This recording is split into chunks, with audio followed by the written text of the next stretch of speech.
The US has yet again vetoed a draft UNSC resolution on the Israel-Hamas war, blocking a demand for an immediate humanitarian ceasefire.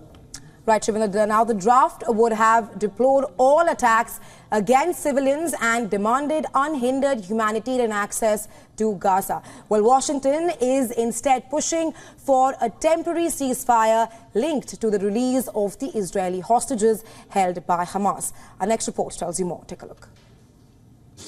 A draft resolution at the United Nations Security Council calling for an immediate ceasefire in Gaza was vetoed by the United States on Tuesday. Those against?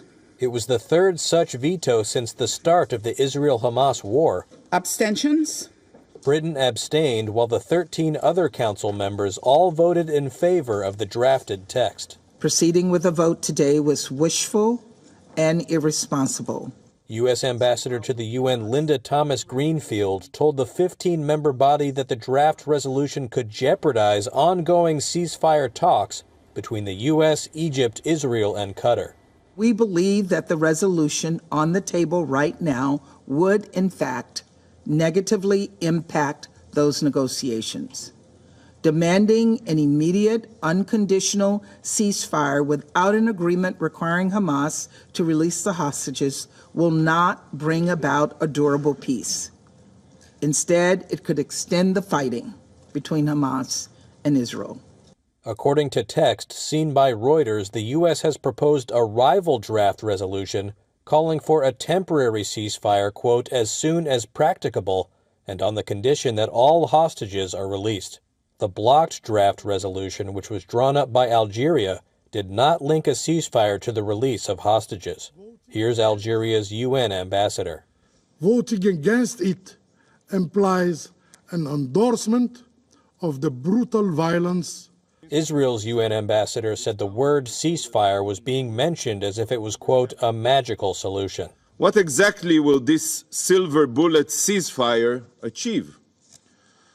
A ceasefire achieves one thing and one thing only: the survival of Hamas. Palestine's UN ambassador said blocking the Algerian drafted resolution would mean more horrors in a war that health authorities in Gaza say has killed nearly 29,000 Palestinians. The message given today to Israel with this veto is that it can continue to get away with murder.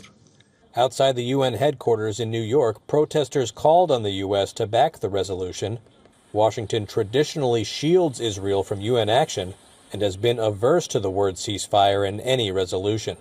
But the draft resolution it proposed could signal a shift, as the U.S. text echoes language that President Joe Biden said he used last week in extensive talks with Israel Prime Minister Benjamin Netanyahu, in which he pushed for a temporary ceasefire. For more on this, our correspondent Susan Tehrani explains why the U.S. has chosen to veto the resolution. Take a listen. Here at the UN, the U.S. rejected a resolution put forth by Algeria saying that it would jeopardize Washington's negotiation efforts with Qatar and Egypt to broker a deal that would release the hostages from Gaza in exchange for a temporary humanitarian ceasefire. Now, those negotiations have stumbled so far, with neither Israel or Hamas reaching a consensus on the terms of the deal. The United States on Tuesday, however, did circulate a drafted rival resolution, which is still in the early stages of negotiation. It calls for a temporary humanitarian ceasefire as soon as practical and the release of hostages from Gaza. It also calls for a quote-unquote viable plan to protect civilians in Rafah and prevent their displacement in case of a major military operation by Israel. The U.S. is also preparing to send more weapons to Israel. Susan explains more on this. Listen in.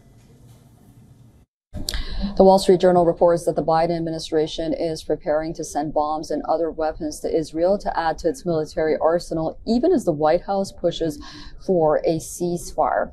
The arms are estimated to be worth millions of dollars, and according to U.S. officials, the terms and timing of this deal and the transfer is still being reviewed internally.